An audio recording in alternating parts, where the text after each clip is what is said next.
6 years ago, my husband and I built our consulting firm from nothing, sharing one laptop and instant noodles in a studio apartment. Then, 4 months ago, his iPad lit up on our kitchen counter with a message from his assistant. Once the proposal's sent, we'll take out the trash. A red heart sat right next to it. The trash they meant was me. My name is Elena Marsh. This is the story of the morning I switched 2 coffee mugs and watched my husband's entire plan fall apart on camera, live, in front of 6 executives. I'm 35 years old, and I live in Seattle. 6 years ago, my husband Nathan and I founded a strategy consulting firm called Harbor Line Partners. We had nothing but ambition and a handful of industry contacts. I was the strategist, the one who built the models, ran the numbers, wrote every proposal from scratch. Nathan had the charm. He knew how to make a room like him in the first 30 seconds. I used to think that made us a perfect team. 4 months ago, we landed the biggest opportunity of our company's history. A pitch to Corvain Industries, a mid-sized tech company planning a nationwide restructuring. Winning this contract would take us to an entirely different level. I spent the entire summer buried in their financial reports, interviewing division leads, building models late into the night. Nathan, meanwhile, was out having lunches with investors and dropping off gift baskets. Or so I believed. One Saturday morning, cleaning up after breakfast, I accidentally bumped Nathan's tablet on the counter. The screen lit up, still unlocked. A message sat right there. She thinks she's going to shine tomorrow. Once the proposal's sent, we'll take out the trash. Underneath it, a red heart next to a name. Paige. Paige was Nathan's executive assistant, the woman he'd personally requested transfer to our Seattle office 3 months earlier. If you've ever discovered, all at once, that the person closest to you had been planning your downfall for months, stay with me, and please hit that subscribe button, because you're going to want to see exactly how this ends. I scrolled up. The thread went back weeks. Mia stayed up until 2 a.m. double-checking slides. Perfect. The more exhausted she is, the more likely she slips. Tomorrow, she buries herself. We clean up the rest. I stood there, heart hammering, face frozen. It wasn't the affair that gutted me first. It was realizing Nathan had spent over a month quietly using my own industry connections to meet investors privately, under his name only, while a message from Paige outlined a new company structure with him as sole CEO, me removed entirely. I set the tablet back exactly where it had been. Nathan had left minutes earlier for a meeting with a lawyer about paperwork. I understood now exactly what kind of paperwork. I poured a glass of water and looked at my own reflection in the window. Then I picked up my phone and called a name I hadn't dialed in 2 years. Diane Whitmore, an attorney who specialized in divorce and business ownership. I'd once watched her catch a buried clause in a 30-page contract nobody else noticed. Whitmore Law, this is Diane. Diane, it's Elena Marsh. I need to meet with you, not as a former client. A short pause. What did he do? I have evidence my husband is plotting to push me out of our company, I said. And I think he may try to sabotage me, physically or emotionally, during a major meeting tomorrow. She told me to bring everything I had. What I didn't tell her yet was that I'd already started planning something of my own. One that Nathan would never see coming, sitting right at our kitchen table the next morning. I spent that afternoon quietly building my case. I emailed our head accountant, Miles Farrow, a simple message.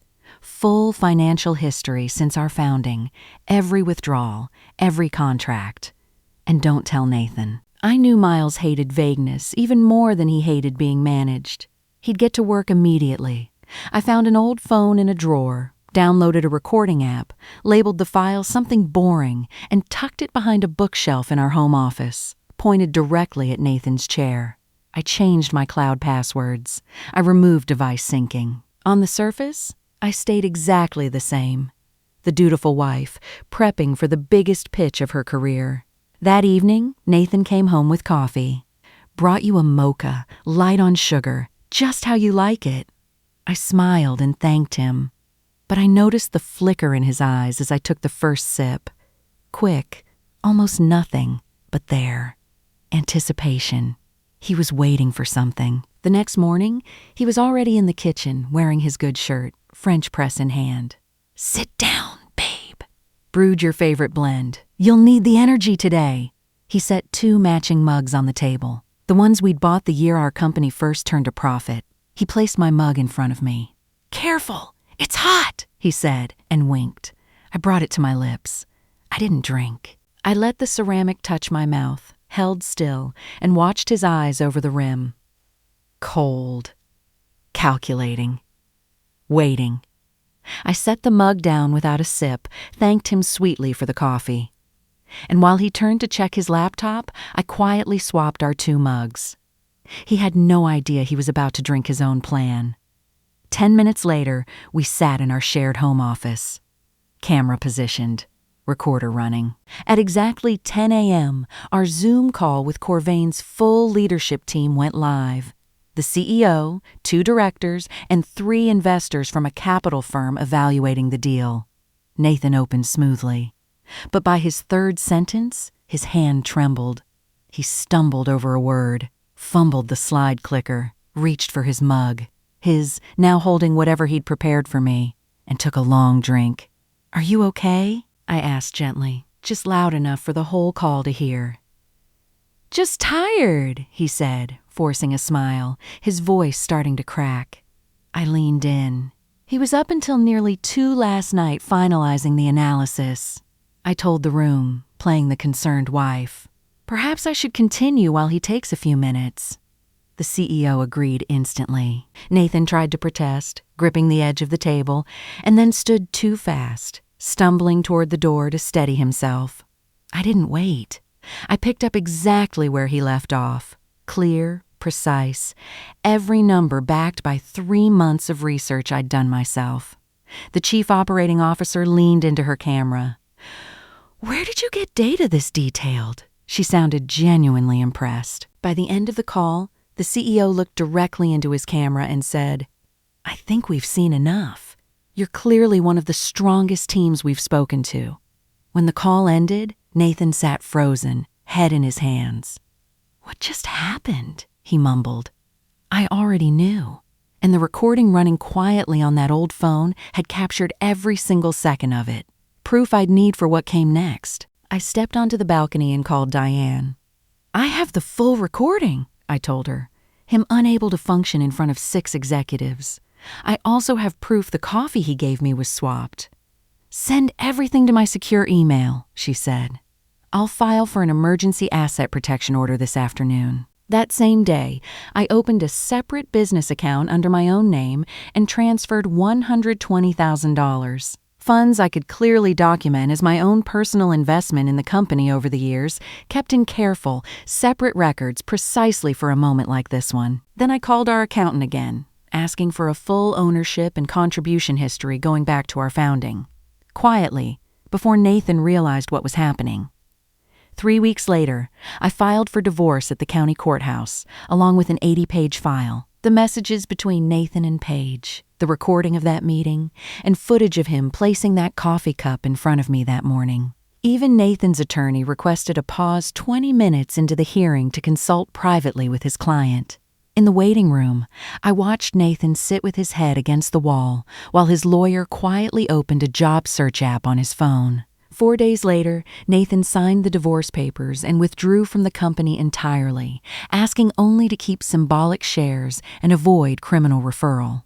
I agreed, not out of softness, but because I understood keeping his name attached, powerless, would embarrass him far longer than simply removing it ever could. In that conference room, watching him sign away everything he'd tried to take from me, I understood something clearly for the first time. I had never needed to fight loudly to win. I only needed to be underestimated once. Harbor Line Partners was quickly re-registered with me as sole CEO. Our accountant confirmed, in writing, that I'd been the company's primary investor since our 2nd year. As for Paige, once I forwarded her message history and internal access logs to HR, she was asked to leave the building within the hour. Weeks later, a formal complaint I filed led to her professional license being suspended pending investigation.